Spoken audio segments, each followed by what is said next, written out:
Hello students, welcome to my channel. तो आज की इस वीडियो में हम आपके BA fifth semester English literature के पेपर नंबर 2 का मोस्ट इंपॉर्टेंट क्वेश्चन आंसर देखने वाले हैं। आपकी जो 1 से लेकर 8 तक की यूनिट्स हैं उनका हम इंपॉर्टेंट क्वेश्चन आंसर देखने वाले हैं आज की इस वीडियो में। तो ये आज की यह वीडियो आपके एग्जाम के लिए महासंग्राम रिवीजन क्लास है, जिसमें हम आपके पूरे सिलेबस का इंपॉर्टेंट क्वेश्चन आंसर देख लेंगे और यहाँ से 100% क्वेश्चन आपको अपने एग्जाम में देखने को मिलने वाले हैं। इससे बाहर कुछ भी नहीं आने वाला है इस बार आपकी परीक्षा में। तो चलिए वीडियो स्टार्ट करते हैं। आपका फर्स्ट इंपॉर्टेंट क्वेश्चन है, right A note on the plot.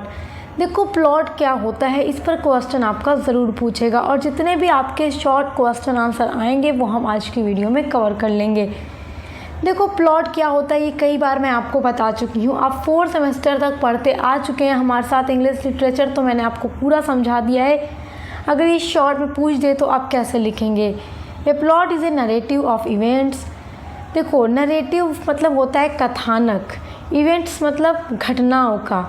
तो एक कथानक घटनाओं की एक कथा होती है।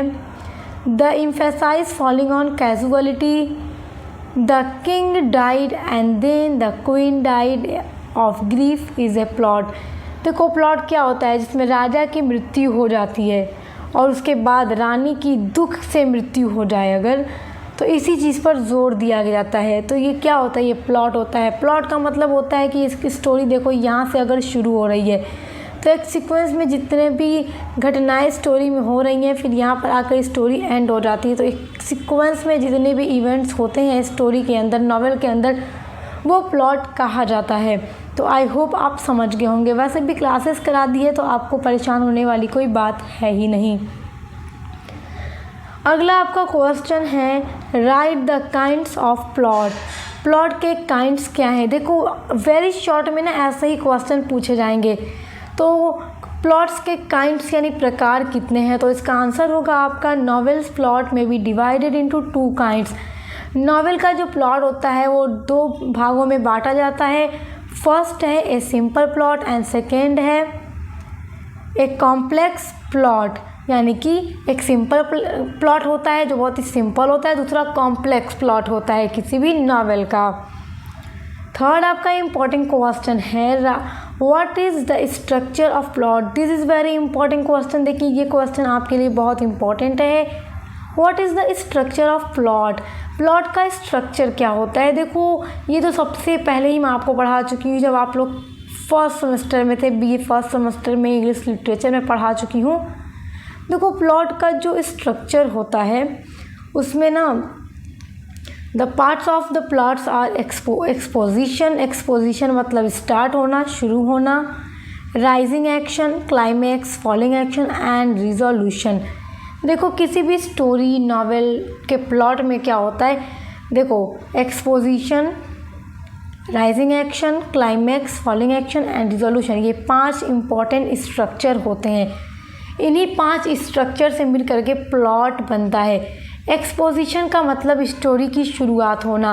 राइजिंग एक्शन जब स्टोरी चलते चलते आप देखेंगे कि सभी के बारे में इंट्रोड्यूस होता है। जब आप कोई मूवी देखते हैं तो मूवी शुरू होती है, फिर सभी कैरेक्टर्स से आप लोग इंट्रोड्यूस होते हैं कि कौन हीरो है, कौन हीरोइन है, कौन विलेन है, कौन किसके फैमिली के लोग हैं, सभी के बारे में आप जानते हैं। फिर स्टोरी आगे बढ़ती है और जैसे ही स्टोरी आगे बढ़ती है तो तीसरा स्टेज आता है क्लाइमैक्स का। क्लाइमैक्स में क्या होता है कि जो मेन कैरेक्टर होता है, जो मेन हीरो या हीरोइन होता है, वो स्ट्रगल करता है। क्लाइमैक्स होता है, आप देखेंगे कि विलन जो होता है किसी भी स्टोरी के अंदर, उसकी हमेशा से यही इच्छा होती है कि वो हमेशा मेन कैरेक्टर हीरो को क्या करे, तकलीफ़ पहुंचाए। तो इस तरह की भावना विलेन के अंदर होती है। तो जो मेन कैरेक्टर होता है उसके लिए क्लाइमैक्स होता है, वो स्ट्रगल करता है। उसके बाद आप लोगों ने ऐसा देखा होगा मूवी में कि अरे जब हीरो और हीरोइन एक साथ खुश रहने लगते हैं तो विलेन को देखा नहीं जाता, वो हीरोइन को अगवा कर लेता है। तो अब क्या है कि हीरो के लाइफ में क्या है, बड़ी समस्या सामने आ गई, तो वो विलेन से लड़ता है, झगड़ता है, क्लाइमैक्स होता है। उसके बाद जा कर के सब कुछ सही हो जाता है। तो फॉलिंग एक्शन होता है, मतलब स्टोरी एंडिंग की तरफ चल रही है। यहाँ पर आते आते इस स्टेज पर आते आते फॉलिंग एक्शन वाले सब कुछ सही हो जाता है सबके ज़िंदगी में और फिर रिजोल्यूशन यानी कि एंड हो जाता है स्टोरी का। तो इस तरह से कोई भी स्टोरी में 5 ये मेन इवेंट्स होते हैं। प्लॉट यही होता है, मतलब इन्हीं 5 इवेंट्स से मिलकर के प्लॉट बनता है। तो आई होप कि आप ये बहुत अच्छे से समझ गए होंगे। आपका देखिए नेक्स्ट इम्पॉर्टेंट क्वेश्चन है, what is the function of plot. Plot का फंक्शन क्या है। देखिए मैं बार बार कहूँगी कि आप हमारी पूरी वीडियोस अगर देखेंगे जिनकी ऑब्जेक्टिव्स टाइप पेपर भी होगी या फिर इनके सब्जेक्टिव, दोनों के लिए हेल्पफुल होगा। पूरी वीडियो देखने का फ़ायदा ये होता है कि कोई भी क्वेश्चन एग्ज़ाम में आ जाता है वो आपको पता होता है और आप इजीली उसका आंसर लिख लेते हैं। तो फंक्शन क्या है प्लॉट का। तो देखो plots function is not only simple. Plot का जो फंक्शन है, जो कार्य है, वो केवल सिंपल नहीं है, आसान नहीं है, बट आल्सो इसेंशियल। इसेंशियल मतलब होता है आवश्यक होना, ज़रूरी होना, बल्कि ये ज़रूरी भी है। It provides structure. ये देखो, it provide structure, builds tension and excitement and keeps the reader engaged. देखो जो प्लॉट होता है उसका फंक्शन क्या है, उसके कार्य क्या है, वो स्टोरी में क्या क्या चीज़ें करता है, ये बहुत ज़रूरी होता है। देखो प्लॉट ही तो सब कुछ है। जब कोई राइटर स्टोरी लिखने के बारे में, नॉवेल लिखने के बारे में सोचता है तो सबसे पहले वो उसका प्लॉट तैयार करता है कि स्टोरी में पूरी इवेंट्स क्या होंगी, क्या क्या चीज़ें स्टोरी के अंदर होंगी, कितने कैरेक्टर्स होंगे, इन सारी चीज़ों के बारे में। तो जो प्लॉट होता है उसका पहला कार्य ये है कि ये स्ट्रक्चर को प्रोवाइड करता है। इस स्ट्रक्चर में आप देखेंगे ये सारी चीज़ें आ गई, exposition, rising action, climax, falling action and resolution. And ये बिल्ड टेंशन, मतलब ये टेंशन को भी क्रिएट करता है स्टोरी के अंदर। देखो अगर आप कोई स्टोरी पढ़ते हैं, मेन हीरो या हीरोइन के लाइफ में कोई प्रॉब्लम्स आ जाती हैं, तो जो पढ़ने वाला रीडर होता है वो क्या होता है, परेशान हो जाता है, वो थोड़ा टेंशन उसके अंदर हो जाती है कि अरे अब आगे स्टोरी में क्या होगा। तो प्लॉट क्या करता है, टेंशन को भी क्रिएट करता है एंड एक्साइटमेंट भी लेकर आता है रीडर के माइंड में कि आगे क्या होगा, क्या होगा, क्या होगा, इस तरह से। And keeps the reader engaged, और रीडर को यानी पाठक को, आप पढ़ने वाले हैं तो आप रीडर कह जाएंगे, तो अपने आप से बांधे रखता है, जोड़े रखता है स्टोरी। आप इसी तरह से पूरी स्टोरी पढ़ जाते हैं। मतलब इस तरह की एक्साइटमेंट राइटर लिख देता है कि पढ़ने वाले को आगे क्या होगा, क्या होगा, यही सोच कर पूरा स्टोरी पढ़ डालता है। जैसे अगर आप लोग कोई ड्रामा देखते हैं, कोई मूवी देखते हैं, अरे आगे क्या होगा, क्या होगा, क्या होगा, तो आपके अंदर एक्साइटमेंट आती है। तो आप इससे क्या करते हैं कि पूरी जो मूवी होती है या ड्रामा होता है आप देख डालते हैं। तो वही चीज़ें होती हैं प्लॉट के फंक्शन। नेक्स्ट इम्पॉर्टेंट क्वेश्चन देखिए आप। नेक्स्ट आपका इम्पॉर्टेंट क्वेश्चन है, written in short about characterisation. Characterisation के बारे में एक शॉर्ट नोट लिखो। देखो कैरेक्टराइजेशन बहुत इंपॉर्टेंट है एंड ये किसी भी स्टोरी, नॉवेल का एक मेन एलिमेंट होता है। विदाउट कैरेक्टराइजेशन कोई भी स्टोरी हम इमेजिन कर ही नहीं सकते। कैरेक्टराइजेशन का मतलब होता है कैरेक्टर्स का होना। जब भी कोई राइटर स्टोरी लिखता है उसमें कोई ना कोई कैरेक्टर ज़रूर होता है। जैसे आप लोगों ने अपने सिलेबस में पढ़ा सोफोक्लिस का ट्रेजेडी ओडिपस रेक्स। तो ओडिपस क्या है, मेन कैरेक्टर है। और आपने डॉलर बहू पढ़ा, उसमें आपने कैरेक्टर्स देखे। तो इस तरह से वो कैरेक्टर्स के बिना स्टोरी हो ही नहीं सकती। तो first and principally the characterisation should be good. तो सबसे पहले फर्स्ट एंड प्रिंसिपली, सबसे पहले और मुख्य रूप से characterisation should be good. Character अच्छा होना चाहिए स्टोरी के अंदर या नॉवेल के अंदर। Proprietary is the second requested of the characters. देखो प्रोप्राइटरी मतलब होता है औचित्य। तो औचित्य जो होता है सेकेंड रिक्वायरमेंट होती है किसी भी कैरेक्टर में। एंड थर्ड रिजेम्बलेंस, और थर्ड होती है समानता। एंड फोर्थ इज़ इंफॉर्मिटी, और चौथी होती है सूचना। तो ये चार इम्पॉर्टेंट चीज़ें हैं कैरेक्टराइजेशन की। कैरेक्टर के बिना देखो स्टोरी हो ही नहीं सकती। तो देखिए आपका इम्पॉर्टेंट क्वेश्चन है, where does Bennet family live. Bennet family कहाँ रहती थी। तो आपको पता है ना बेनेट फैमिली कहाँ रहती थी। Bennet family lives in the village of Longbourn in Hertfordshire. Hertfordshire में लॉन्गबर्न नाम का एक विलेज है, उसी विलेज में बेनेट फैमिली रहती थी। नेक्स्ट आपका इम्पॉर्टेंट क्वेश्चन है, who is the head of the Bennet's family. Bennet family का हेड कौन है। देखो हर फैमिली में जो फादर होते हैं वही हेड होते हैं, मुखिया होते हैं घर के। तो Mr Bennet, a witty and humorous old man, is the head of Bennet's family. Mr Bennet जो एक विटी यानी कि थोड़ा चालाक और हास्य वाले बूढ़े आदमी थे, वही बेनेट फैमिली के हेड हैं। नेक्स्ट आपका क्वेश्चन है, name of the daughters of Mr and Mrs Bennet. Mr and Mrs Bennet की डॉटर्स का नाम क्या है? तो इनकी 5 डॉटर्स हैं। तो 5 डॉटर्स के नाम आपको पता है, जब मैंने आपको नॉवेल पढ़ाया था तो आपको बताया था, तो मैंने आपसे कहा था ना। तो देखो, आपको नाम याद रखना है हर एक कैरेक्टर्स के, और इस वैसे भी इस नॉवेल में बहुत सारे कैरेक्टर हैं, क्योंकि ये नॉवेल लंबा है और नॉवेल लंबा होने की वजह से यहाँ से बहुत ज़्यादा आपके शॉर्ट क्वेश्चन आंसर बनेंगे। तो पूरा इस वीडियो में बताऊंगी, तो आप पूरा देखिएगा, क्योंकि कोई भी एग्जाम में पूछा जा सकता है। फर्स्ट जो सबसे बड़ी बेटी थी वो थी जेन, जिसकी शादी बिंगले से होती है। फिर थी एलिजाबेथ, जिसकी शादी डर्सी से होती है। उसके बाद है कैथरीन, फिर है मैरी जो किताबों पढ़ने की शौकीन थी, फिर है Lydia. Are the 5 daughters of Mr and Mrs Bennet, ये 5 बेटियां थीं उनकी। लेडिया भागकर शादी करती है विक्रम के साथ, और विक्रम कौन था? नॉवेल का विलेन था। तो आपको पता है, एक भागती है, फिर कैसे इनकी शादी होती है। नेक्स्ट क्वेश्चन है आपका, what is the aim of Mrs Bennet's life. What is the aim, aim क्या है मिसेस बेनेट्स लाइफ, उनकी लाइफ का। मिसेस बेनेट जैसा कि एक सिली टाइप की औरत है, और इनका एक ही मकसद था, एक ही इनकी ख्वाहिश थी, एक ही इच्छा थी कि उनकी 5 बेटियों की क्या है, शादी हो जाए। तो देखो, Mrs Bennet has the only aim that is to get her 5 daughters married very soon, कि उनकी 5 बेटियां जल्दी से शादीशुदा हो जाएं। नेक्स्ट मोस्ट इम्पॉर्टेंट क्वेश्चन है, देखो ये क्वेश्चन इंपॉर्टेंट है, where is the place Netherfield Park situated. Netherfield Park कहाँ पर बसा हुआ है, मतलब कहाँ पर है। Netherfield Park is a very near to Longbourn, a famous place of England. देखो, नीदरफील्ड जो पार्क है वो लॉन्गबर्न विलेज के बहुत ही नज़दीक बसा हुआ है, और ये इंग्लैंड का एक फेमस जगह है।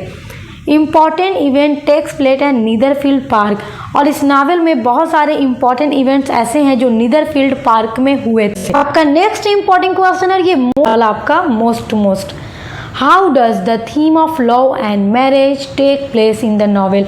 हाउ डज द थीम, देखो थीम तो बहुत इंपॉर्टेंट होता है, तो how does the theme of love और मैरिज की जो थीम है इस नावल में वो किस तरह से है, मतलब क्या थीम है नावल में लव एंड मैरिज की। तो देखो, the theme of love and marriage happens to be one of the major themes in the novel.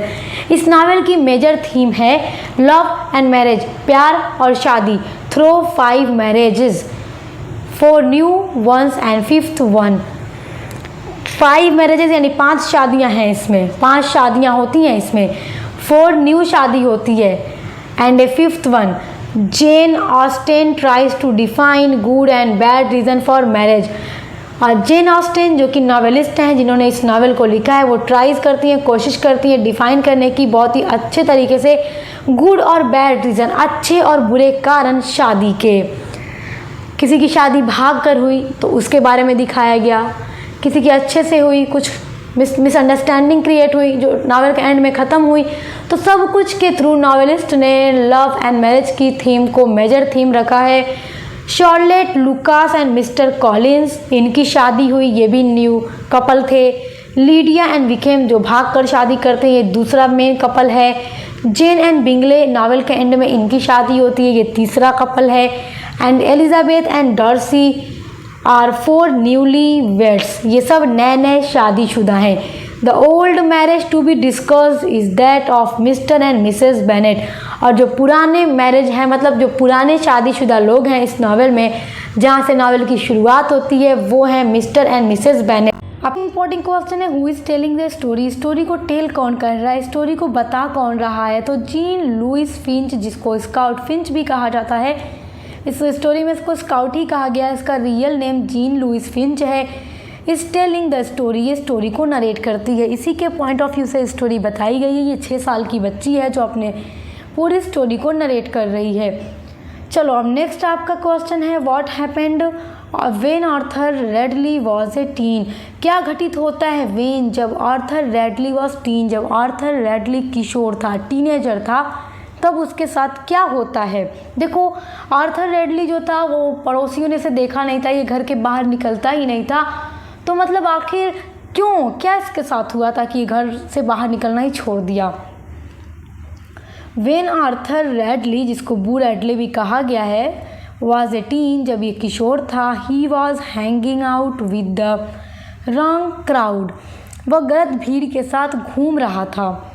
He got in trouble with the law for disturbing the town with his gang of friend, और वो अपने गिरोह के साथ, अपने शहर के मतलब अपने ग्रुप के साथ, जो इसका पूरा गैंग था दोस्तों का, उनके साथ ये पूरे शहर में डिस्टर्बिंग यानी अशांति फैलाने के कारण कानून के घेरे में आ गया था। आफ्टर, बाद में, he did not leave the house, इसने कभी घर नहीं छोड़ा, बस घर के अंदर रहा। मोस्ट लाइकली बिकॉज, क्योंकि his father made him stay home, क्योंकि उसके फादर ने उसको घर से बाहर निकलने की इजाज़त नहीं दी। उसके फादर ने कहा कि तुम्हें अब कभी भी घर के बाहर नहीं निकलना है। इसके फादर ने इसे मजबूर कर दिया क्योंकि एक बार ये पकड़ा गया था, कानून के घेरे में आ गया था इसलिए। तो इसके बारे में ही जो बच्चे हैं, जेम है, स्काउट है, डिल हैं, अफवाहें सुनते हैं और इनके बारे में जानने की कोशिश करते हैं, इनको घर से बाहर निकालने की कोशिश करते हैं। तो ये आपके लिए इम्पॉर्टेंट क्वेश्चन है। आपका नेक्स्ट इम्पॉर्टेंट क्वेश्चन है जो इस नॉवेल से बन सकता है वो है, which game does Jem, Scout and Dill enjoy playing but they hide it from their father. Which game does Jem, Scout and Dill enjoy playing, वो कौन सा गेम है जो जेम, स्काउट, डिल तीनों खेला करते थे, बट लेकिन दे हाइड इट, वो उसको छुपाते थे, फ्रॉम देयर फादर, अपने पिता से।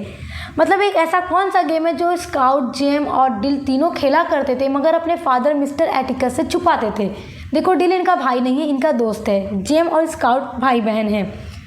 GeM, Scout and Dill enjoys acting out play of book और स्टोरीज दैट दे नो, ये तीनों इंजॉय करते थे, एक्टिंग करते थे और ये प्लेस जो किताबों में और स्टोरीज़ में ये सुना करते थे, उसकी एक्टिंग ये किया करते थे। देयर फादर, उनके पिता Mr Atticus, does not approve of them acting out the leaves of the Radley, so they hide it from him. Who has killed Mr Ewell, Mr Ewell को कौन मारता है। आपको इस नॉवल को पढ़ लीजिएगा, मैंने पढ़ा दिया है तो आपको और अच्छे से समझ में आएगा। देखो, मिस्टर एवल कौन था, ये मिस्टर एटिकस को बड़ा धमकाता है। ये माइला का फादर था जिसकी बेटी का रेप हुआ था, मतलब रेप नहीं हुआ था, बस इल्ज़ाम लगाया गया था एक काले आदमी के ऊपर। It is not directly staged, और it is not directly staged, मतलब सीधे तौर पर ये चीज़ें बताई नहीं गई हैं इस प्ले में कि किसने मारा, but it is implied that Boo Radley has killed Mr. Evil while saving the lives of Jem and Scout।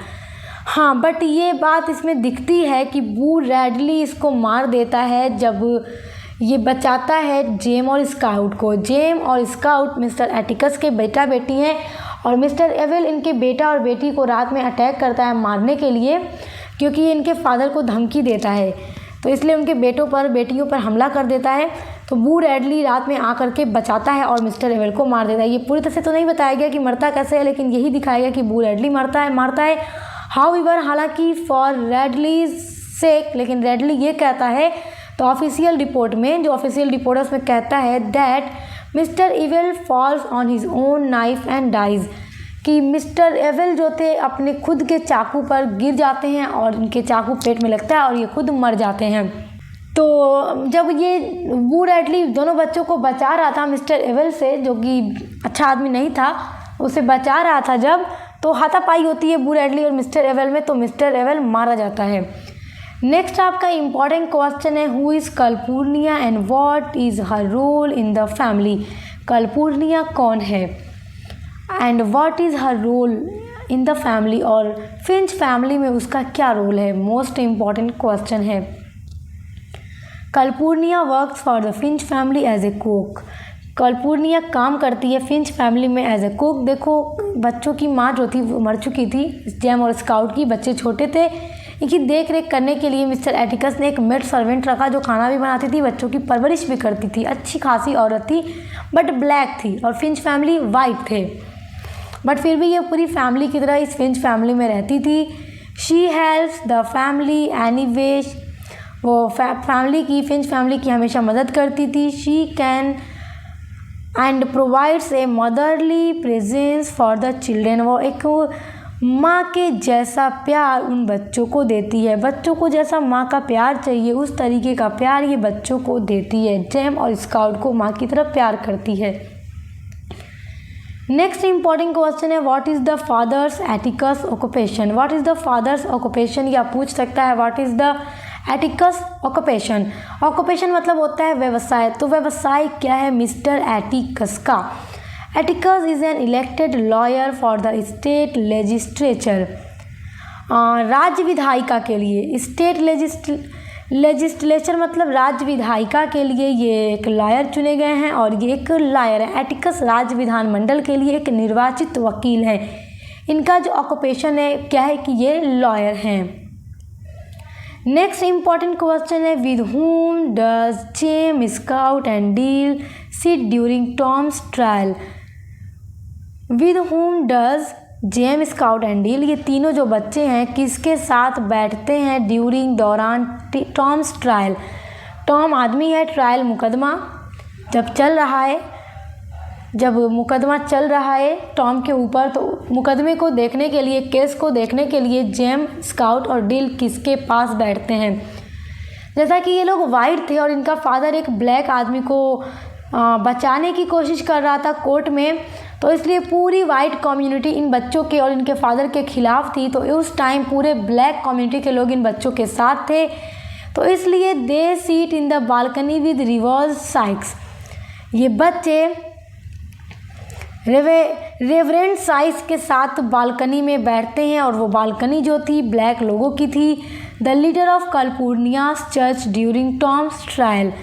California जो इनकी मेड है उसके चर्च के जो नेता हैं, लीडर हैं रेवरेंड साइक्स, जो कि ब्लैक हैं, पूरे ही ब्लैक होंगे क्योंकि ये लोग ब्लैक थे।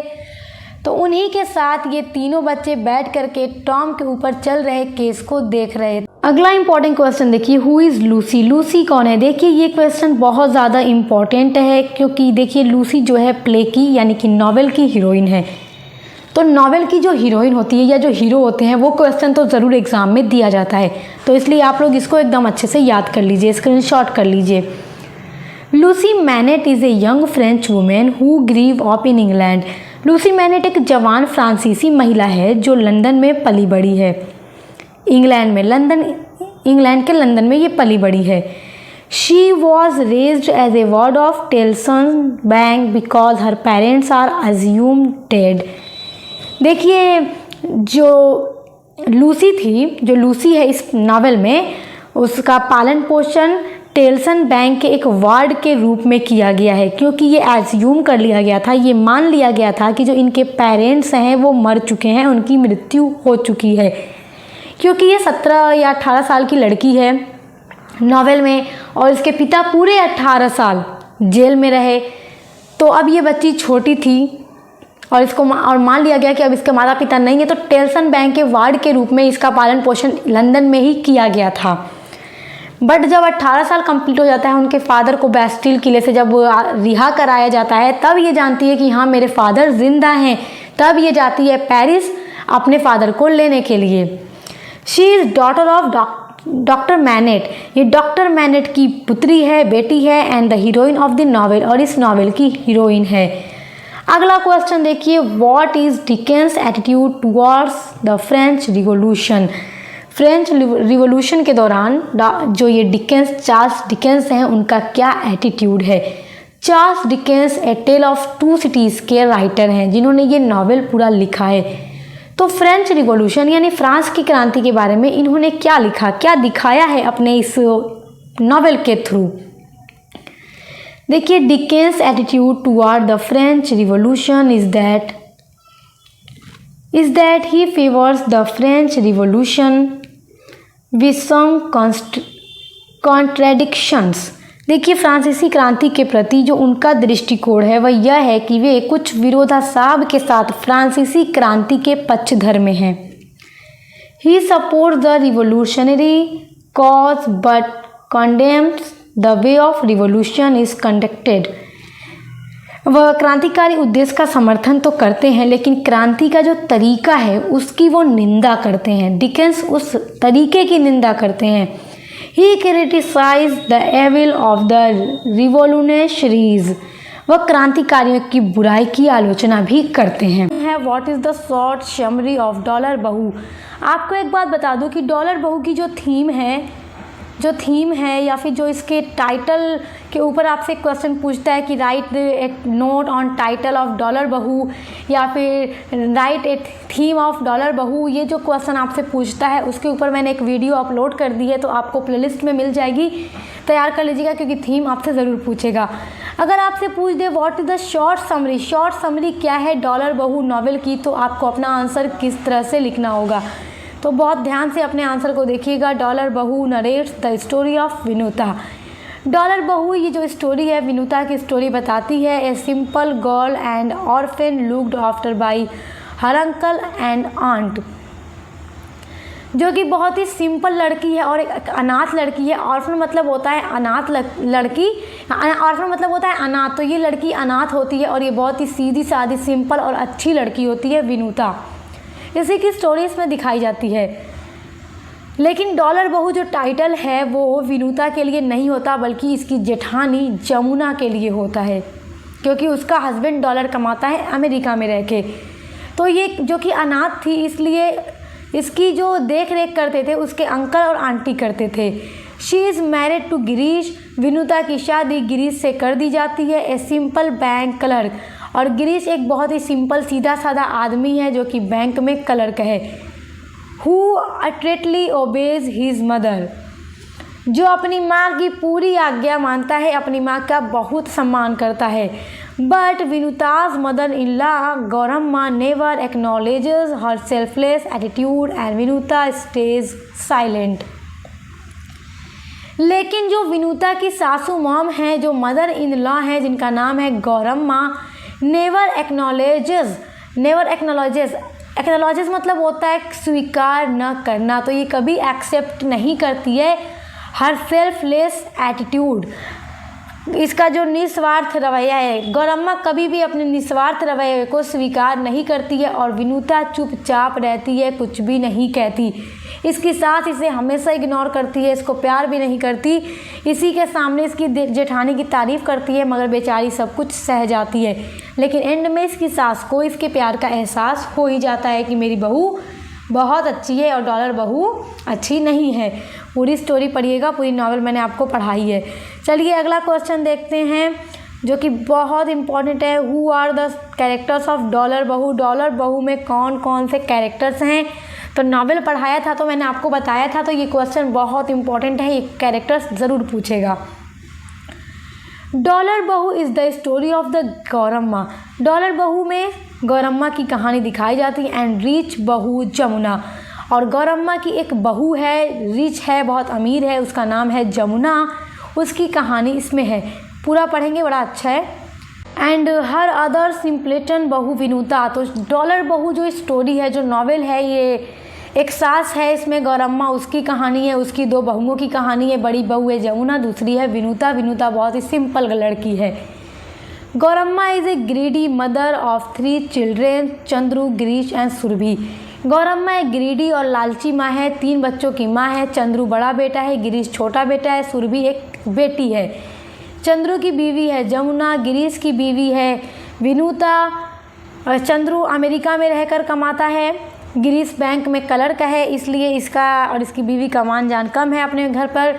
चंद्रू और चंद्रू की बीवी डॉलर बहू का बड़ा मान जान है। सास जो है इतनी ग्रीडी, इतनी लालची है कि डॉलर के नाम पर अपने उस बेटे की वाइफ को ज़्यादा प्यार करती है जो अमेरिका में रहकर डॉलर कमाता है।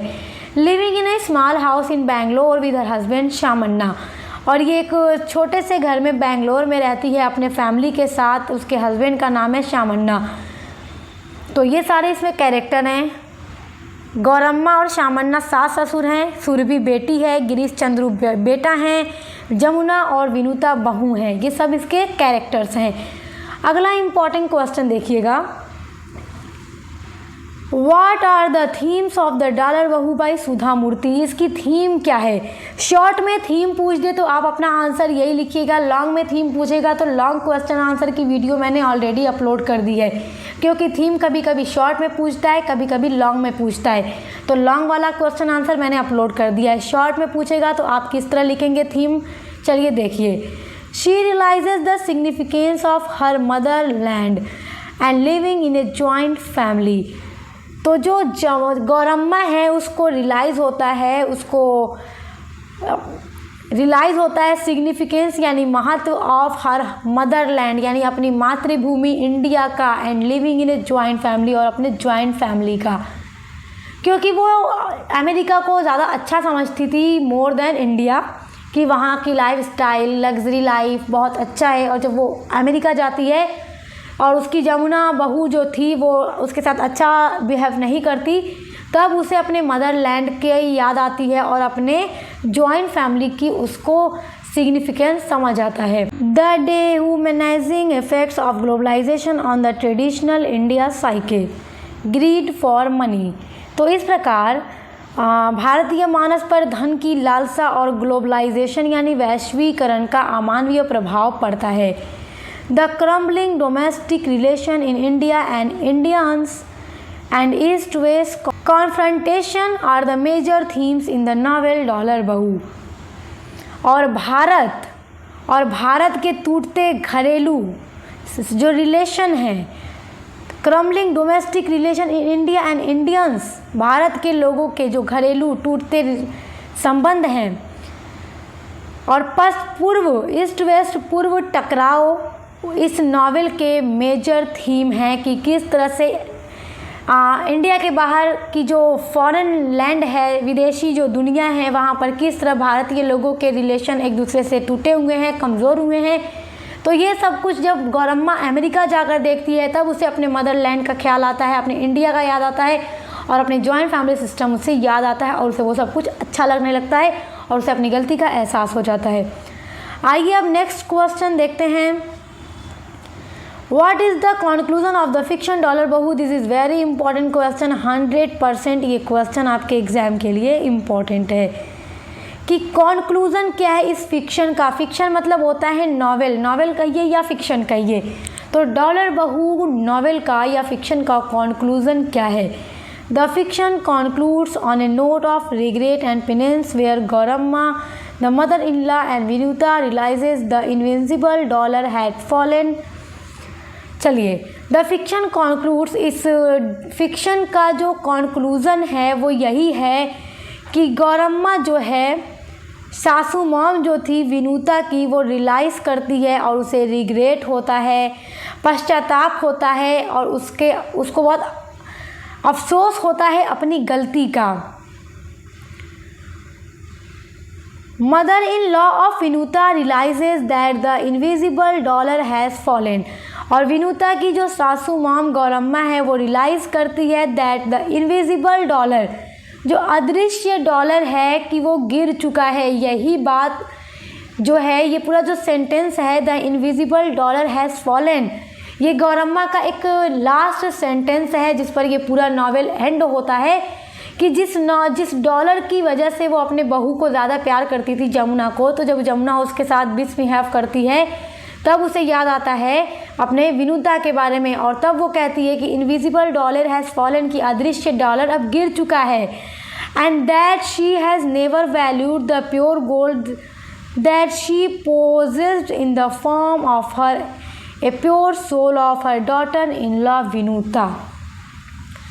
उससे अपनी बहू विनुता की शुद्ध आत्मा, प्योर सोल, और उसके पास मौजूद शुद्ध सोने की कभी सराहना ही नहीं की उसने।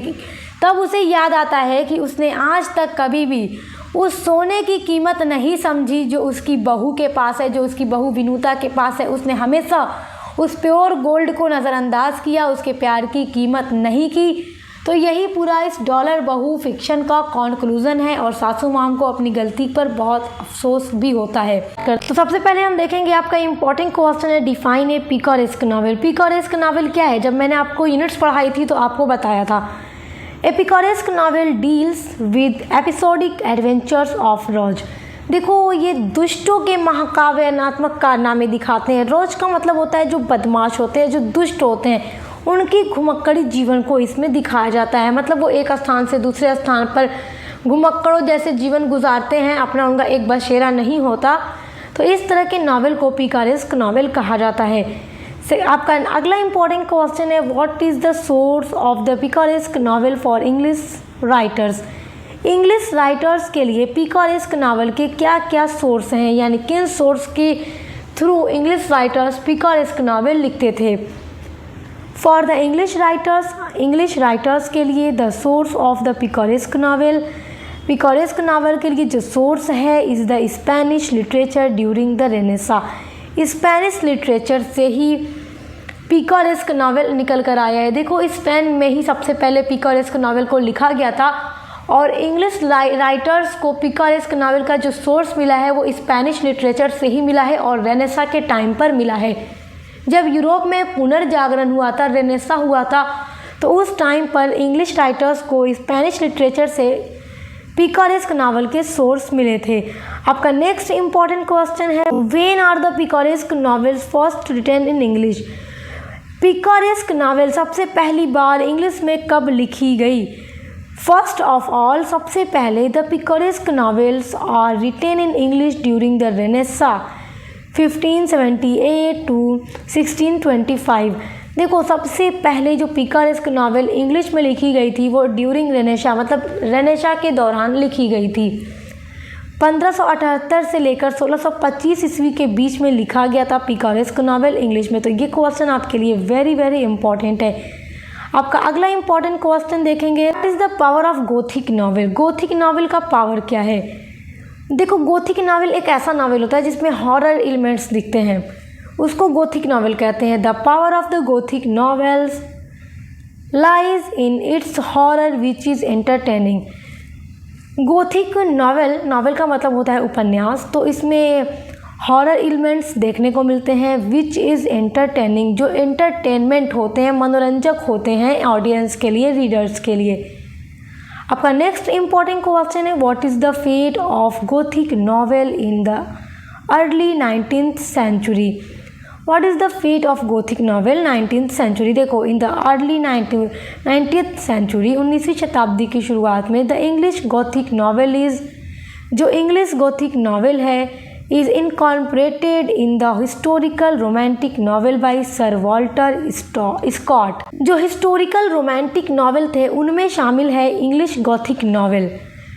सबसे पहले लिखा गया बाई सर वॉल्टर स्कॉट के थ्रू, मतलब सर वॉल्टर स्कॉट जो थे वो इंग्लिश राइटर थे जिन्होंने सबसे पहले गोथिक नॉवेल को लिखा था। आपका next very very important question है, what do you mean by epistolary novel. Epistolary novel क्या है। देखो जब मैं आपको यूनिट्स कंप्लीट करवा रही थी तो ये सभी नावल्स को बहुत अच्छे से आपको पढ़ाया था, नोट्स के साथ पूरी आपको पढ़ा दिया था ताकि आप एग्ज़ाम में अच्छे से आंसर लिख सकें। तो जो एपिस्टोलरी नावल होता है वो मैंने आपको बताया था कि एक लेटर की फॉर्म में होता है। The terms epistolary novel refers to the work of fiction that are written in the form of letters और अदर डॉक्यूमेंट्स। जो एपिस्टोलरी नावल है ये एक ऐसा टर्म होता है जो रिफ़र करता है वर्क फिक्शन, एक फिक्शन होता है that are written in the form of letters, जो लिखा जाता है लेटर की फॉर्म में या अदर डॉक्यूमेंट्स की फॉर्म में, मतलब ये हमेशा लेटर की फॉर्म में लिखा गया नावल होता है जो एपिस्टोलरी नावल कहा जाता है।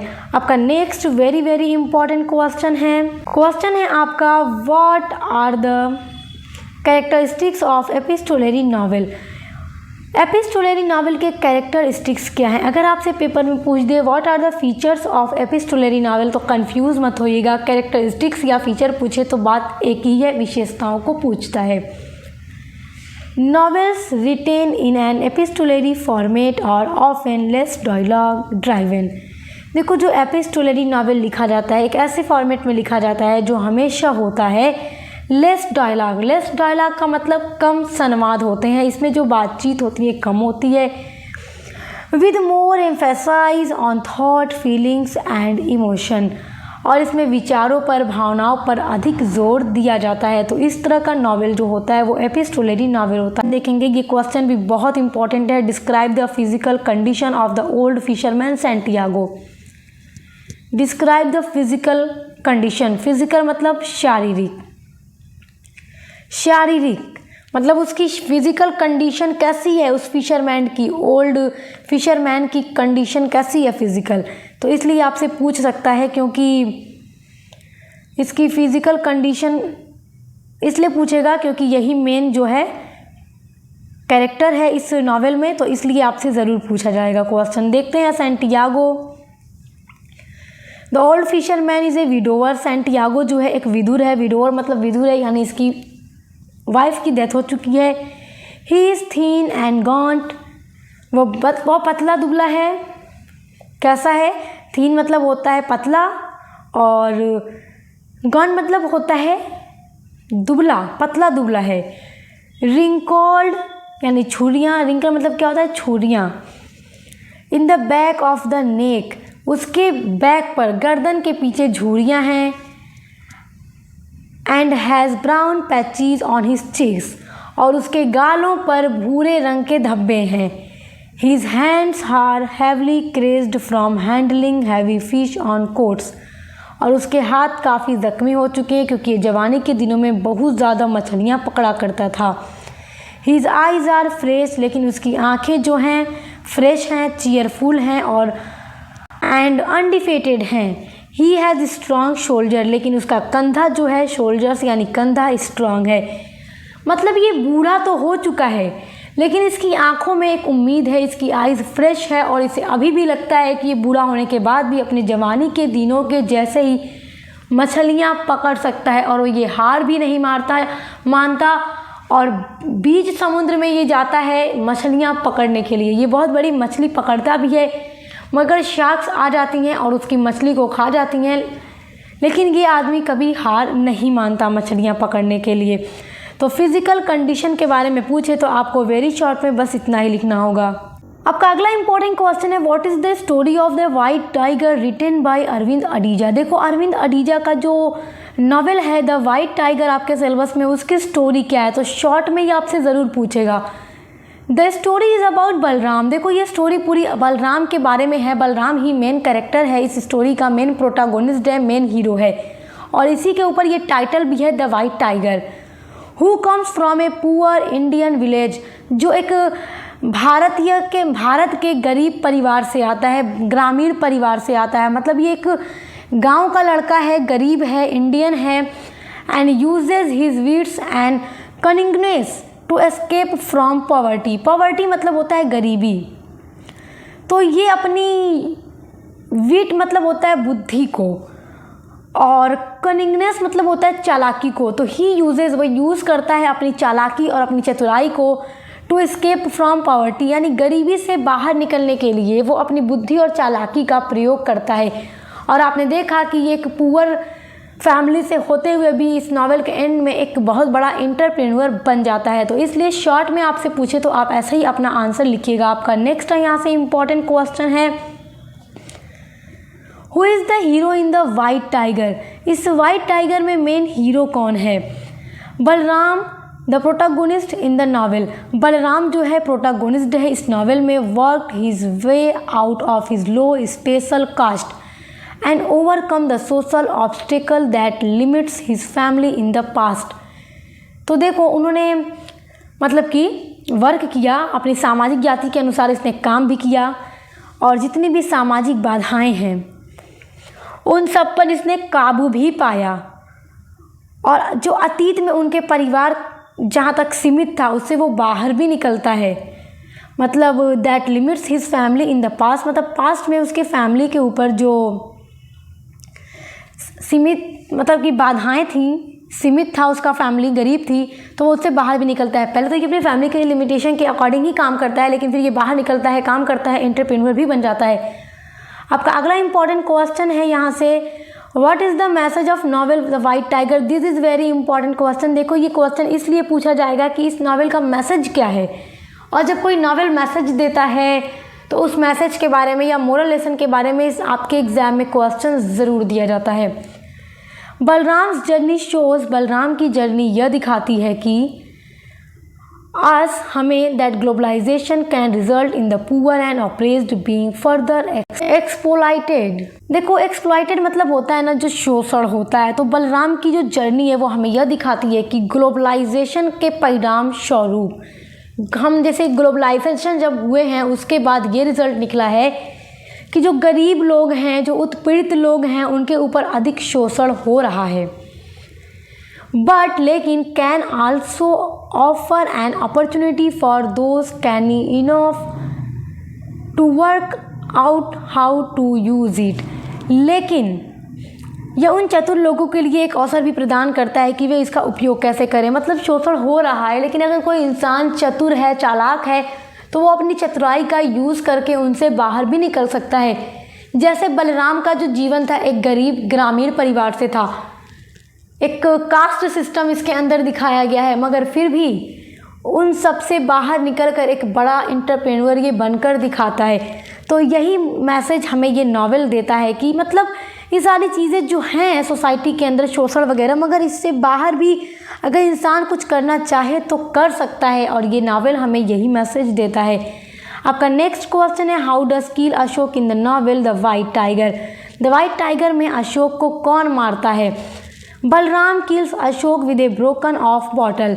बलराम अशोक को मारता है, और किससे मारता है? ब्रोकन ऑफ बॉटल, मतलब शराब का जो टूटा हुआ आधा बॉटल था उससे ये मारता है, पीछे से वार करता है। बलराम इसका ड्राइवर था अशोक का, तो इसको मारता है ये। ही आल्सो स्टील, स्टील मतलब होता है चुरा लेना। ही आल्सो, ही का मतलब यहाँ पे किसके लिए है? बलराम के लिए है। तो जब कार से ये लेकर उसको जा रहा था अशोक को, क्योंकि बलराम ड्राइवर है, अशोक मालिक था इसका, तो रास्ते में ये अपने मालिक को मार देता है टूटी हुई बॉटल से। He also steals Ashok's bag of 4 million rupees. और बलराम अशोक के बैग को भी चुरा लेता है जिसमें 4 मिलियन यानी 40 लाख रुपए थे।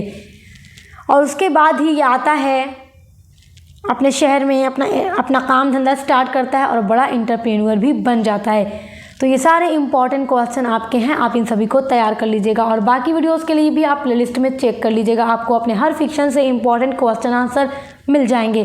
तो अब मिलते हैं नेक्स्ट वीडियो के साथ।